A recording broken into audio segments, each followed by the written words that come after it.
Tanong ko muna kay Elsa. What? Why? Ganun talaga kami. Tsaka, gumagala, wala nang problema yun. Sigurado namang papayag yun eh. Ay, hindi. Hindi ako papayag. Aanin mo yun. Wala ka na nga mapaglagyan sa garahe, Pitoy. Sabi ko nga. Ganyan naman talaga mag-asawa eh. May mga hindi na pagkakasunduan. Sa akin, okay lang kahit hindi siya pumayag na biling ko yung kotse eh. Kotse lang naman yun.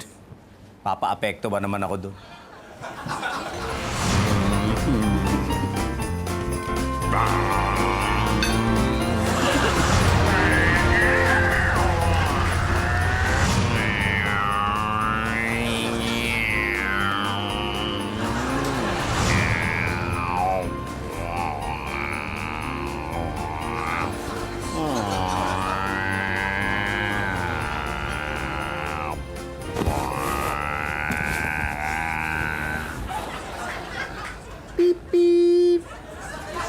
Alam mo, Pitoy, kunin mo na yung kotse. Ano ka ba? Kotse lang yung magpapa-apekto ba ako doon? Kunin mo na.